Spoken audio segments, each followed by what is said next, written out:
अस्सलाम वालेकुम दोस्तों। शरिया ट्रेडिंग के इस लर्निंग चैनल में आज के दिन जो वीडियो है वो सबसे इम्पोर्टेंट माना जाएगा, क्योंकि हम लोग जो सीरीज़ लेके चल रहे हैं स्टॉक मार्केट फॉर बिगिनर्स, इसमें मैं मानता हूँ कि ये सबसे अवेटिंग वीडियो होगा, जिसकी हम लोग को तलाश थी कि किस तरीके से हम लोग हलाल स्टॉक्स को स्क्रीन करें और स्टॉक मार्केट में ऐसे स्टॉक्स में एंट्री बनाएं जो शरिया कंप्लाइंट होते हैं और हलाल स्टॉक्स होते हैं। ओके, तो वही सारी चीज़ें आज के दिन हम लोग देखेंगे। तो वीडियो को विदाउट स्किप किए हुए आप लोग एंड तक बने रहिए और देखिए इसमें कौन से ऐसे रूल्स है जिसको हम लोग को फॉलो करना होता है और स्टॉक्स को स्क्रीन करके लेना होता है। ओके, तो यहाँ पर मैंने आप लोग को स्टॉक मार्केट में काम करने के तरीके बताया था और उसमें मैंने आप लोग को एक चीज़ बताई थी कि टाइप्स ऑफ मार्केट क्या होते हैं। यहाँ पर एक देखे थे हम लोग ने इक्विटी मार्केट, राइट। दूसरा हम लोग ने देखे थे कमोडिटी मार्केट।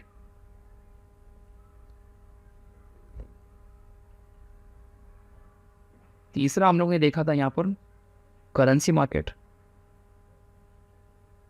जिसको हम लोग फॉरेक्स मार्केट भी बोल सकते हैं। और चौथा देखा था हमने क्रिप्टो करेंसी।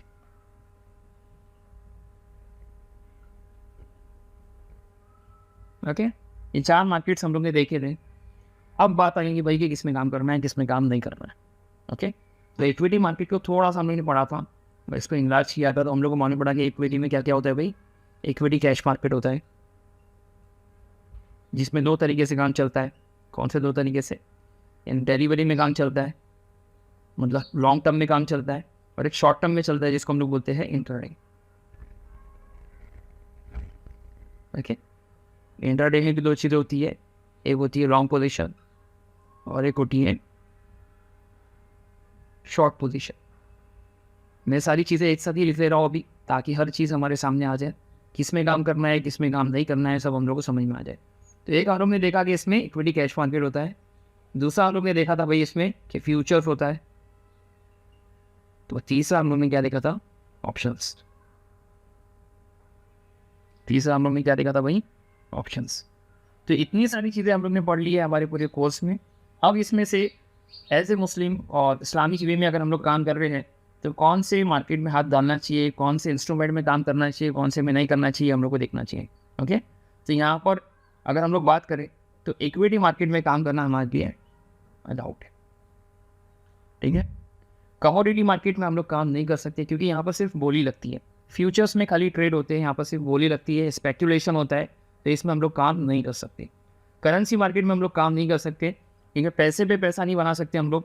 यूएसडी आईएनआर की जो पैर्स है उस पर सिर्फ बोली लगती है, आपके अकाउंट में पैसा नहीं आ सकता है।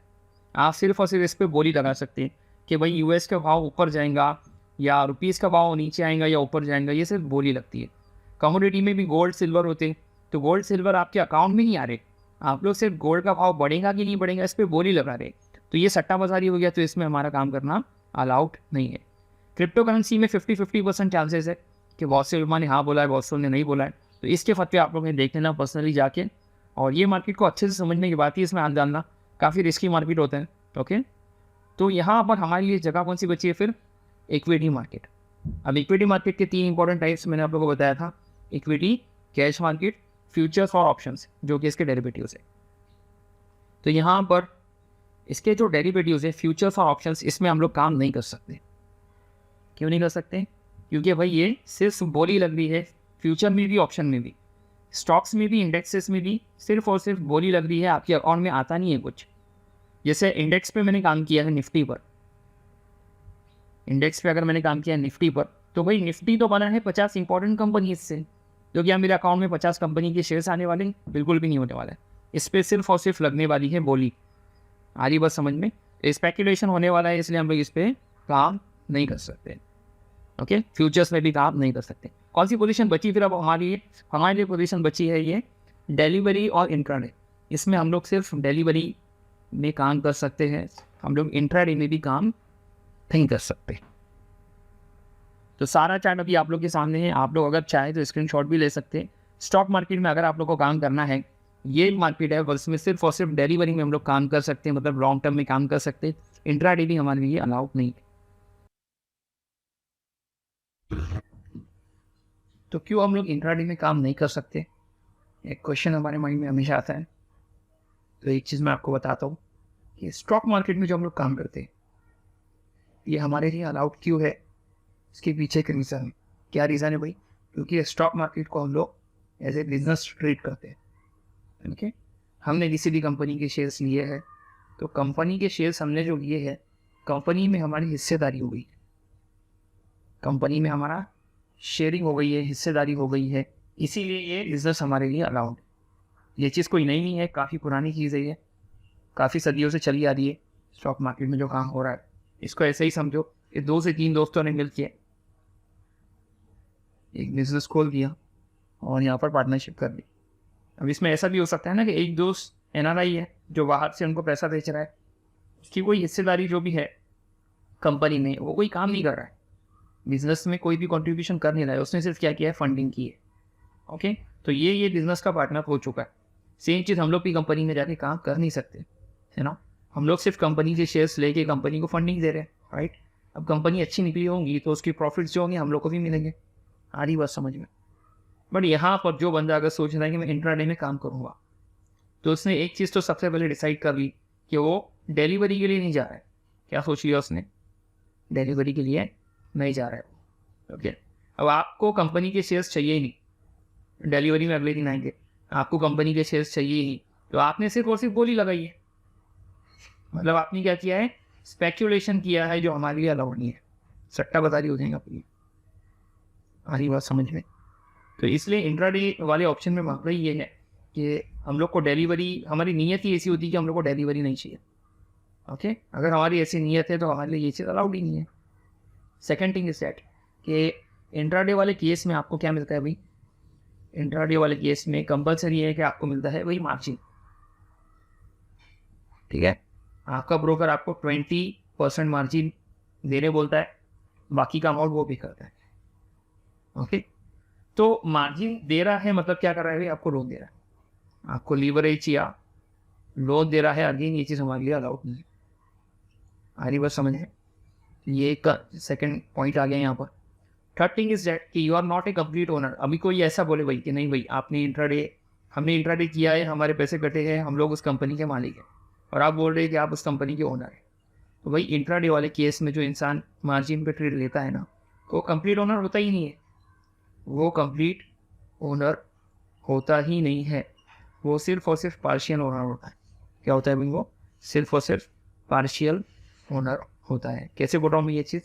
ये देखिए, हमारे मार्केट का टाइमिंग क्या है भाई? 9:15 बजे से लेके 3:30 बजे तक। अभी अगर उस दिन के लिए मैं ओनर हूँ ना उस कंपनी का, तो मेरी मर्जी में 3:29 पे बेचूँ या 3:30, मेरी मर्जी। यहाँ पर क्या हो रहा है भाई? यहाँ पर अगर आपने 9:15 बजे से लेके 3:10 तक अगर नहीं बेचा, तो आपके बिहाफ में वो जो ब्रोकर है वो उस कंपनी के शेयर्स को बेच देगा। उसको फ़र्क नहीं पड़ता आपको प्रॉफिट हुआ है कि लॉस हुआ है। हरी बात समझ में? जब आप आपकी कंपनी के कंप्लीट ओनर ही नहीं है, तो ऐसी कैसी हिस्सेदारी हो गई है कि आपके लिए ये बिज़नेस अलाउड हो गया। हरी बात समझ में? यहाँ पर मैं कोई फतवे आपको नहीं बता रहा हूँ, मैं आपको लॉजिक्स भी बता रहा हूँ। ओके, तो इंट्राडे वाले केस में बहुत सारे प्रॉब्लम्स है। एक तो मार्जिन हो गया, एक पार्शियल ओनर आप है, तो ये बेसिस पे इसको अलाउड नहीं होने जाता है। ओके, प्लस इसमें एक और एक टर्म आता है कि लॉन्ग पोजीशन के साथ साथ जहाँ पर हम पहले बाई करते बाद में सेट में शॉर्ट सेलिंग भी होती है। शॉर्ट सेलिंग भी एक ऐसा टर्म है जो हमारे लिए अलाउड है कि आपने पहले सेल कर दिया और बाद में जाके बाई किया। जो शेयर आपके कब्जे में है ही नहीं, आपके पास ही नहीं है, आपने पहले बेच दिया, बाद में जाके सेल कर दिया। Just it is a form of speculation. समझो आप इस चीज़ पर। और ये चीज़ तो अलाउड नहीं है। हम लोग क्यों अलाउड बोल रहे हैं स्टॉक मार्केट को? क्योंकि हम लोग ट्रीट कर रहे हैं इसको एज ए बिजनेस। और ये चीज़ अभी से ना चल रही है, कई ज़माने पुराने से चल रही है। ओके, कि कंपनी की शेयर्स ले लो। अभी तो हम लोग क्या कर रहे हैं, चार्ट टेक के सब चीज़ें कर ले रहे हैं। पहले ऐसा होता था कि कंपनी की फंडामेंटल्स अभी भी पढ़े जाते। पहले कंपनी की मैगजीन्स वगैरह आती थी, उसमें पढ़ा जाता था कंपनी का डेटा, हर चीज़ पढ़ी जाती थी, अच्छी कंपनी की परख की जाती थी। अभी तो लाखों करोड़ों कंपनियाँ आ गई है और उस बेसिस पे उस कंपनी में हिस्सेदारी ली जाती थी, इन्वेस्टमेंट किया जाता था। अभी ये सिर्फ स्पेक्यूलेशन वाले मामले आ गए।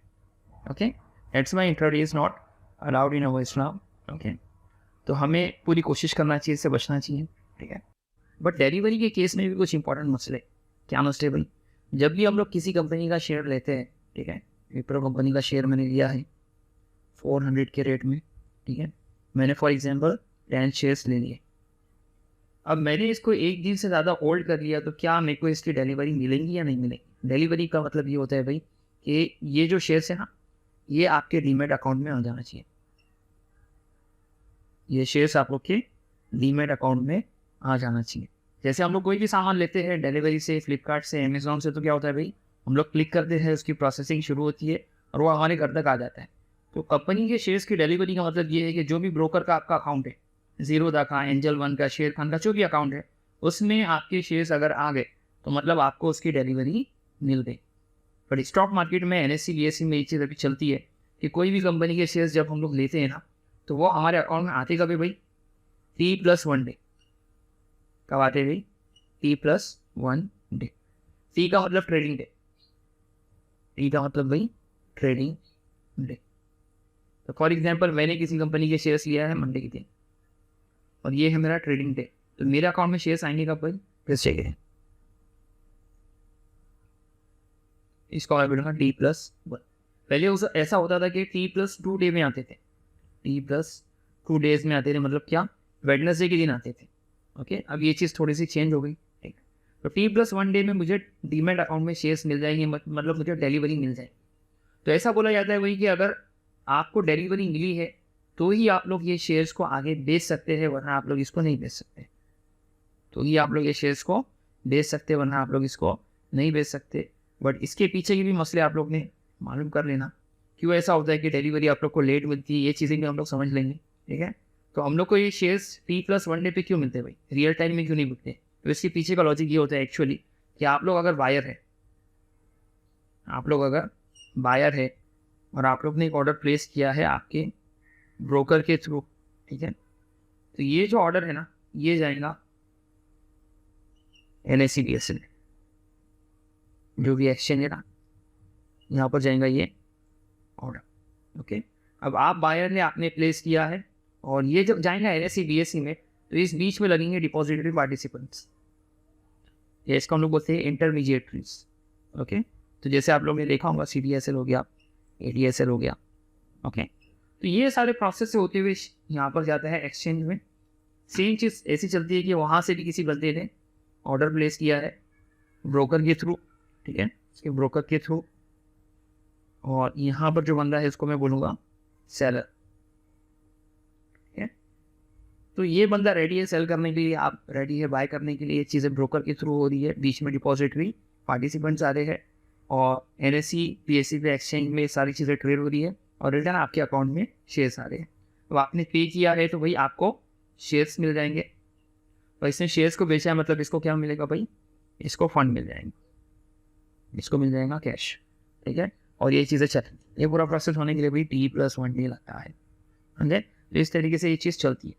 और इसके पीछे ये कुछ उसूल है भाई कि आप जब कोई कंपनी का शेयर ले लेते, ठीक है, तो आपका फंड कट जाता है।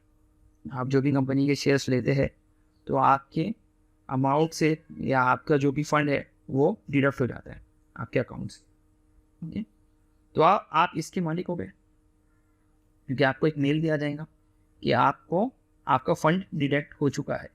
अब यहाँ पर फतवे ऐसे है, ये बोला गया है, आप जब किताब पढ़ेंगे ना मुफ्ती तकी उस्मानी साहब की, तो उन्होंने लिखा भी है इस चीज़ को कि एक ऐसी कंपनी जिसके शेयर्स आप लोग ने लिए हैं और आपको अगर इस चीज़ का यकीन है कि जब ये कंपनी, ये जो कंपनी है जिसको मैं बोल रहा हूँ ABC,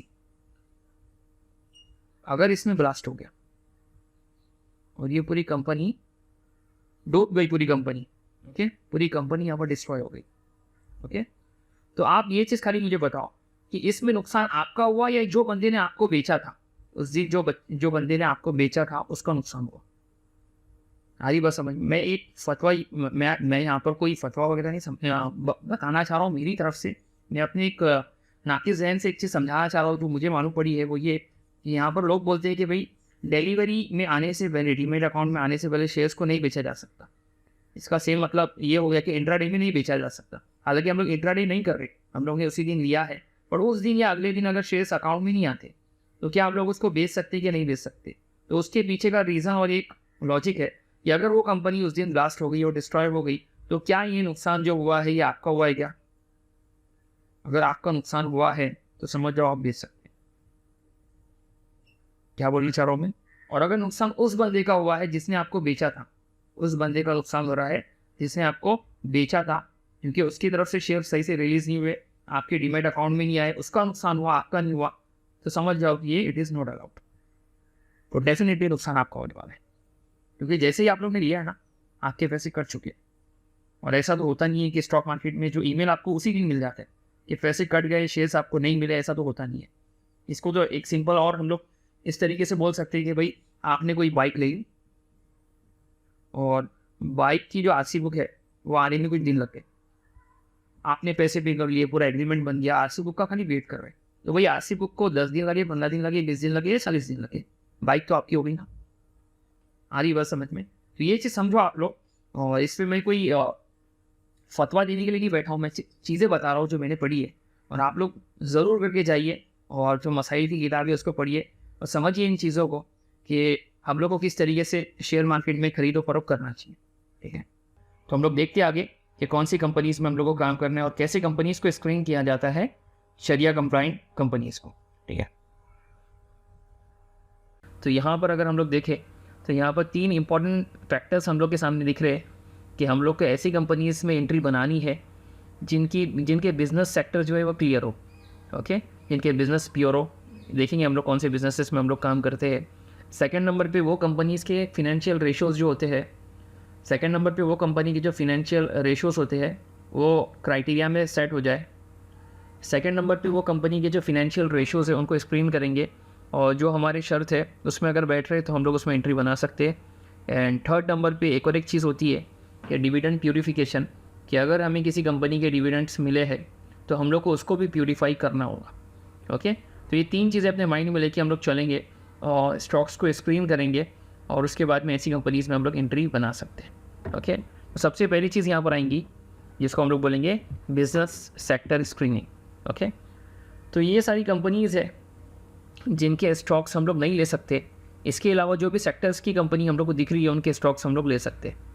जैसे फॉर एग्जांपल आपके सामने है अल्कोहल मेकिंग कंपनीज़ जो है, और ऐसी कंपनीज़ जो अल्कोहल बनाती है उसके कारोबार में मतलब काम उनके कारोबार उसकी बेसिस पर होते हैं। जैसे फॉर एग्जांपल खाली अल्कोहल बनाने वाली कंपनी नहीं, यहाँ पर शुगर कंपनीज़ भी जो होती है ना, तो शुगर कंपनीज़ का भी एक बाय प्रोडक्ट अल्कोहल होता है। उन लोग क्या करते हैं भाई, उन लोग अपनी प्रोसेसिंग जो करते हैं जिससे उन लोग शक्कर वगैरह निकाल लेते हैं, शुगर वगैरह निकल जाती है, तो जो बच जाते हैं ना मोलेसेस, तो वो मोलेसेस को फर्मेंट करके उन लोग उससे अल्कोहल बनाते हैं। तो उनका जो रेवेन्यू जनरेट होता है ना शुगर मेकिंग कंपनीज़ का, उसमें कुछ पार्ट इसका भी होता है। इसका भाई अल्कोहल का, क्योंकि ये अल्कोहल उन लोग ऐसे रॉ मटेरियल देते हैं बियर रम ये सब चीज़ें बनाने के लिए। ओके, तो ये ऐसी कंपनीज़ को भी हम लोग को देखना होता है फिर। ठीक है, तो अल्कोहल मेकिंग कंपनीज़ हो गई। दैन फिनेंशियल सर्विसेज वाली कंपनीज़ जैसे बैंकिंग सेक्टर के सारी कंपनीज़ हो गए, बजाज फाइनेंस हो गया जो फाइनेंस करते हैं, है ना। गैम्बलिंग की कंपनीज़ मतलब क्या भाई, यहाँ पर आ जाएंगे जो भी सट्टा बाज़ारी के कारोबार चलाती है कंपनीज़, कैसीनो वगैरह जो चलाती है ऐसी कंपनीज़ में हम लोग हाथ नहीं डाल सकते। ठीक है, दैन पॉक रिलेटेड एक्टिविटीज़ जो कंपनीज़ करती है उसमें हाथ नहीं डालेंगे। पोर्नोग्राफी हो गया, टोबैको मेकिंग कंपनीज़ हो गई या नशे वाली जो कंपनीज़ हो गई उसमें हम लोग हाथ नहीं डालते हैं। Advertising and media and entertainment companies जो होती है जैसे जी एंटरटेनमेंट हो गया या ऐसी टाइप की जो भी कंपनीज़ हो गई, तो ऐसी मीडिया सेक्टर की कंपनीज़ में भी हम लोग हाथ नहीं डालते। इसके अलावा न्यूक्लियर वेपन्स जो कंपनीज़ बनाती है तो ऐसे सेक्टर्स में भी हम लोग हाथ नहीं डालते हैं। और trading of gold and silver as cash on the deferred basis, ऐसी भी कोई कंपनीज़ है तो उसमें हम लोग हाथ नहीं डाल सकते। तो इनके अलावा क्या बचा फिर, इनके अलावा दुनिया भर की कंपनीज़ बचे। मैं आपको बोल रहा हूँ कि दुनिया भर के सेक्टर्स है जिसमें हम लोग हाथ डाल सकते हैं। आईटी सेक्टर के कंपनीज़ हो गए, फार्मा सेक्टर्स के हो गए, शुगर में भी ऐसी कंपनीज़ जो अल्कोहल नहीं बना रही वो हो गए। देन ऐसी और बहुत सी कंपनीज़ जैसे मेटल सेक्टर की हो गई है, स्पेशलिटी केमिकल्स की हो गई, फर्टिलाइज़र्स की हो गई है ना। तो बहुत सारी कंपनीज़ आप लोग को मिलने वाली है। ओके, ये चीज़ें आप लोग को स्क्रीन करनी होती है कि सबसे पहली चीज़ देख ले कि इनके बिज़नेस क्लियर है या नहीं है, और अगर बिज़नेस क्लियर है तो आगे और कौन सी चीज़ें वो हम लोग को देखनी होती है। ठीक है, तो सपोज़ करो कि आप लोग ने ये स्क्रीन कर लिया और एक ऐसी कंपनी आप लोग को मिल गई जो ये क्राइटेरिया और ये जो दिख रहे हैं हम लोग को कंपनीज़ उसमें नहीं आ रही है। ठीक है, अब जो भी कंपनीज़ ये बिज़नेस वाली नहीं है और प्योर बिज़नेस वाली है, तो क्या हम लोग सारी ऐसी कंपनीज़ के स्टॉक्स ले सकते हैं? बिल्कुल भी नहीं। हम लोग को और थोड़ा सा स्क्रीन करना होगा। जैसे मैंने आप लोगों को बोला कि सेकेंड इंपॉर्टेंट फैक्टर यहाँ पर आने वाला है, that is financial ratio screening. हम लोग को ये ऐसे 4-5 पैरामीटर्स जो दिख रहे हैं इनको स्क्रीन करना है, और अगर ये पैरामीटर्स में बैठ रही है हमारी कंपनी तो हम लोग इसमें एंट्री बना सकते हैं। ये जो स्क्रीनशॉट मैंने लिया है, मैंने एक ऐप का लिया है, इस्लामिक स्टॉक स्क्रीनर ऐप जो है, जो काफ़ी अच्छा काम कर रही है ये लोग, और हम लोग के लिए काम ईजी कर ले रहे हैं। तो इन लोग ने जो रेशोज़ बनाए हैं काफ़ी इंपॉर्टेंट रेशोज़ है, जिसमें सारे ही रेशो कवर हो रहे हैं, जैसे इनका बिज़नेस कवर हो रहा है और ये 4 इंपॉर्टेंट फैक्टर्स है जो कवर हो रहे हैं। तो ये ही चीज़ें हम लोग को देखनी होती है और स्टॉक्स को स्क्रीन करना होता है। ओके, तो जैसे यहाँ पर हम लोग को दिख रहा है कि सबसे पहला क्या है भाई, द बिज़नेस। अगर किसी कंपनी का बिज़नेस प्योर है तो वो यहाँ पर पास दिखा देगा, और अगर नहीं है तो फेल दिखा देगा, और अगर डिटेल्स इन लोग को नहीं मिली अगर तो यहाँ पर म्यूट है।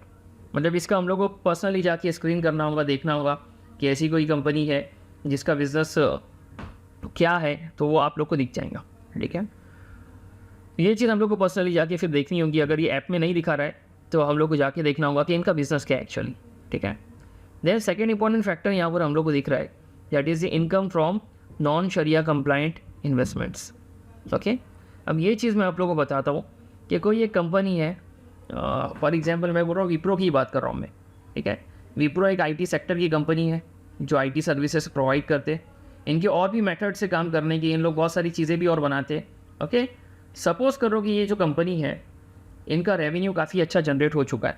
ओके, मैं आप लोगों को यहाँ पर समझा रहा हूँ कि जो विप्रो कंपनी है वो आईटी सर्विसेज प्रोवाइड करती है, यानी कुछ और प्रोडक्ट्स भी बनाती है। आपने देखा रहेगा कि विप्रो के सोप्स भी आते हैं, है ना, तो बहुत सारी चीज़ें भी बनाती होंगी ये। तो इनका जो भी टोटल रेवेन्यू आ रहा है, इनका जो भी टोटल रेवेन्यू जनरेट हो रहा है, तो सपोज़ करो कि 100%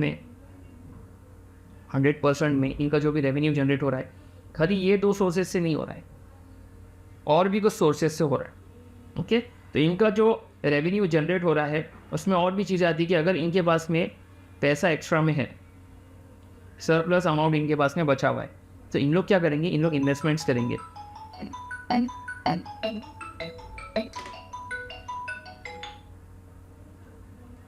अगर इनके पास में पैसा सरप्लस में है तो इन लोग क्या करेंगे, इन्वेस्टमेंट्स करेंगे।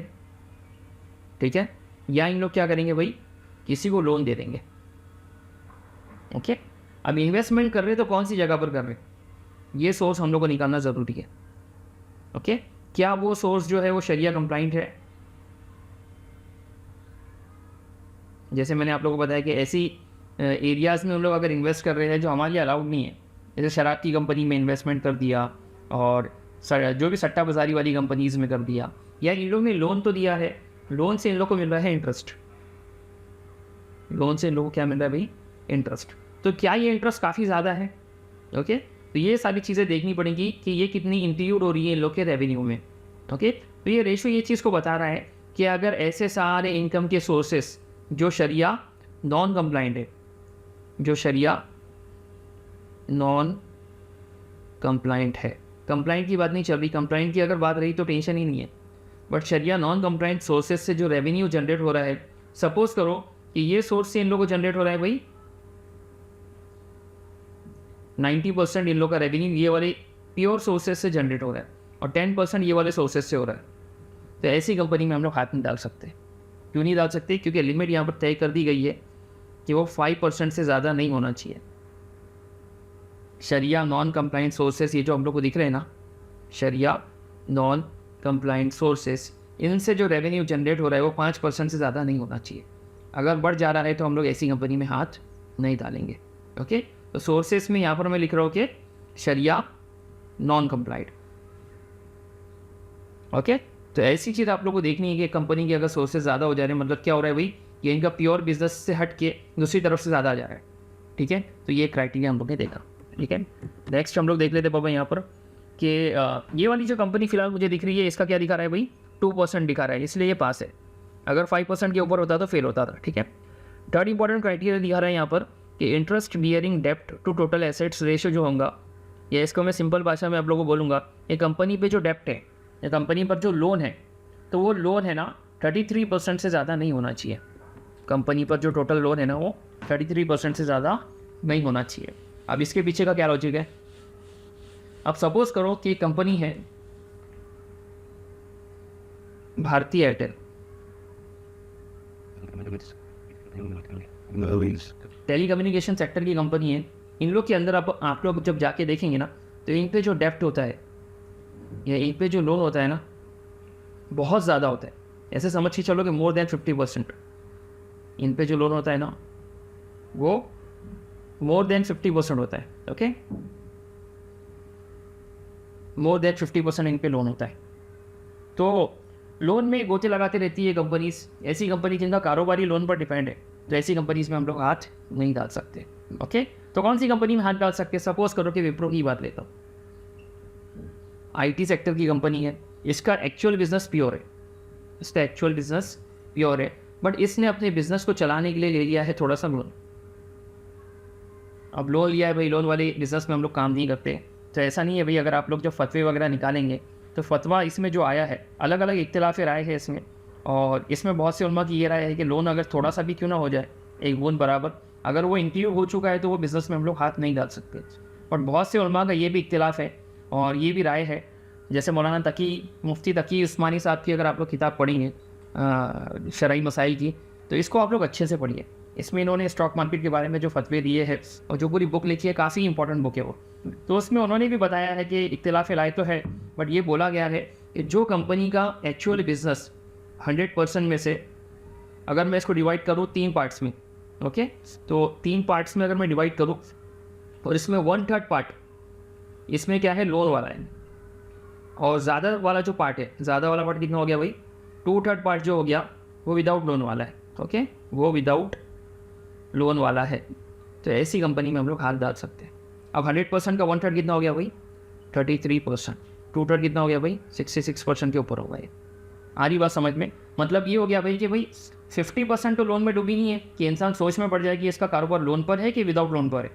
इसका मैक्सिमम कारोबार किस पर है, विदाउट लोन पर है, बट अपने आप को इस्टेब्लिश करने के लिए कंपनी ने लोन उठाया। तो कितना उठाया, कितना हम लोग को चलता, हम लोग को चलता है भाई सिर्फ और सिर्फ 33%। उससे ज़्यादा अगर हो गया तो हम लोग हाथ नहीं डालेंगे। आ रही बात समझ में? तो यहाँ पर इंडिया में कोई भी ऐसी कंपनी होगी नहीं जो विदाउट लोन की अपने आप को स्टेबल करती है या इस्टेब्लिश करती है। कुछ ना कुछ लेवल पे लोग लोन लेते ही है। बहुत कम कंपनी ऐसी होंगी जिन्होंने लोन नहीं लिया होगा। तो अगर इन लोग ने लोन लिया है तो आप लोग समझ लो इस चीज़ को कि ये 33% से ज़्यादा नहीं होना चाहिए। आ रही बात समझ में? तो ये थर्ड इंपॉर्टेंट क्राइटेरिया है, ये आप लोग को देखना है किसी भी कंपनी में एंट्री बनाने से पहले कि उस पर लोन कितना है। तो आपको जाना है सीधा वेबसाइट पे screener.in और यहाँ पर कंपनी का नाम सर्च करना है, और वहाँ पर जो भी रेशोज़ आएंगे ना, वहाँ पर रेशोज़ में डाल देना। आप लोग ने क्या डाल देंगे, कंपनी पे डेप्ट कितना है, डेप्ट डाल देना सिर्फ, और वहाँ पर निकल के आ जाएगा कितना डेप्ट है कंपनी पर। ओके, उससे आप लोग को समझ में आ जाएगा कि ये कंपनी में हाथ डालना चाहिए या नहीं डालना चाहिए। ठीक है, अब मैं बात कर रहा हूँ फोर्थ इंपॉर्टेंट रेशो की।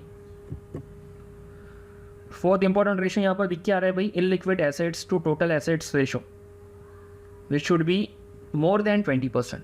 ये रेशो एक्चुअली जो भी है ना, इलिक्विड टू लिक्विड का जो रेशो होता है या टोटल एसेट का जो रेशो होता है वो 20% से ज़्यादा होना चाहिए। अगर ज़्यादा नहीं है, कम है, मतलब फेल दिखाएगा। यहाँ पर क्या दिखा रहा है भाई, 16% दिखा रहा है, मतलब फेल है। अगर 20% को क्रॉस कर गया होता था तो यहाँ पर ये पास हो गया होता था। ओके, अब ये क्या चीज़ होती है हम लोग देख लेंगे। ओके, अब ये जो रेशो है illiquid to total assets ratio कितना होना चाहिए भाई, ये मोर देन 20% होना चाहिए।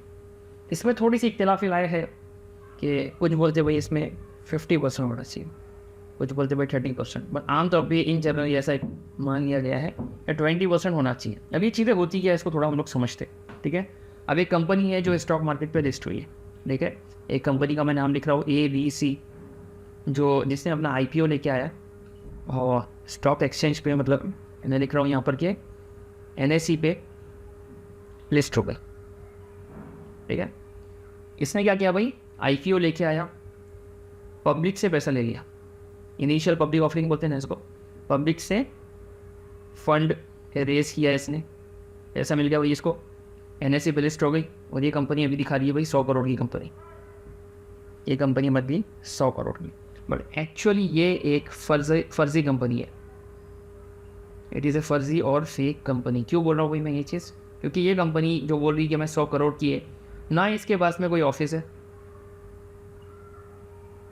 ना इसके पास में कोई इक्विपमेंट्स है, ना इसके पास में कोई टेबल है, ना इसके पास में कोई रॉ मटेरियल है, ना कुछ इसमें बन रहा है। आ रही बात समझ में क्या बोलना चाह रहा हूँ मैं? कोई भी कंपनी जब स्टेबल होती है, इस्टेब्लिश होती है, तो उसके पास में ये सारी चीज़ें होना चाहिए। वहाँ कुछ ना कुछ प्रोडक्शन होना चाहिए, वहाँ पर कुछ ना कुछ रॉ मटेरियल आना जाना चाहिए, कुछ ना कुछ इन्वेंट्रीज बनी पड़ी रहनी चाहिए वहाँ पर, उसके पास में ऑफिस होना चाहिए, मशीन्स होना चाहिए, सारी चीज़ें होना चाहिए। इसके पास कुछ भी नहीं है। मतलब ये कि इसका 100 करोड़ एसेट्स है। तो ऐसा हम लोग को समझ में आ रहा है कि ये पूरी कंपनी क्या हो गई भाई? लिक्विड हो गई है ये कंपनी। आ रही बात समझ में? ये पूरी कंपनी आपको liquid to total assets ratio. तो यहाँ पर ये कंपनी को हम लोग क्या बोलेंगे भाई? Liquid company. इसके पास में जो पैसा है इसके हाथ में, इसने कहीं लगाया ही नहीं। अगर ये थोड़ा सा ऐसा करती कि यहाँ पर कुछ अमाउंट लगा देती, 20 करोड़ में कुछ चीज़ें ये लेके आ जाती, रॉ मटेरियल्स भी ला लेती और सारा खर्चे पानी की ये सारी चीज़ें जगह खरीद लेती, ऑफिस डाल देती, मशीन्स ला लेती, थोड़ा सा कारोबार शुरू करती और एटलीस्ट 20 करोड़ रुपीज़ 100 करोड़ में से लगा देती, तो ऐसी कंपनी में हम लोग हाथ डाल सकते हैं। ऐसी कंपनी इसके शेयर्स को हम लोग खरीद फरोख्त कर सकते हैं। वरना ऐसा होगा कि ये जो कंपनी जो भी मार्केट पे लिस्ट हुई है, अगर इसका करंट मार्केट प्राइस चल रहा है 80 रुपीज़, तो हम लोग 80 रुपये से ऊपर और नीचे इसको बेच नहीं सकते। इसकी प्राइस वैसे रहने देंगे हम लोग। अगर ऐसी कंपनी है तो ऐसी कंपनी को ना हम लोग 81 रुपीज़ में बेच सकते हैं, ना 79। इसकी फेस वैल्यू जो भी रहेंगी ना, उसकी फेस वैल्यू से ऊपर और नीचे हम लोग इसको बेच ही नहीं सकते। आ रही बात समझ में? इसको एक एग्जाम्पल से मैं आप लोगों को बताता हूँ कि हमारे इस्लामिक वे से अगर हम लोग सोचें ना, तो शरिया क्या रूल्स हम लोग को बता रहे हैं कि कोई बंदा है, एक पर्सन है, उसने 10 रुपये की नोट एक दूसरे बंदे को एक एनवेलप या बॉक्स में रख के दे दी और बोल रहा है भाई कि 11 रुपये में ले ले, या क्या बोल रहा है 9 रुपये में ले ले। So it is not allowed, it is not allowed in इस्लाम।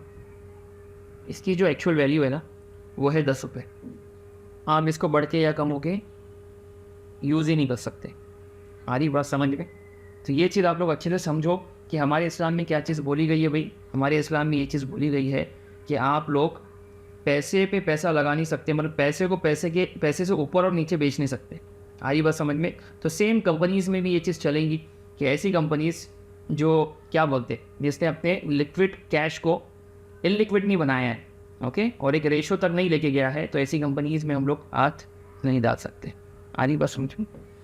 तो ये 4 इंपॉर्टेंट रेशोज़ हैं और इसमें जो 5th वाला है वो एक्चुअली सारे कंपनीज पास ही कर लेते हैं, net liquid assets versus market capitalisation.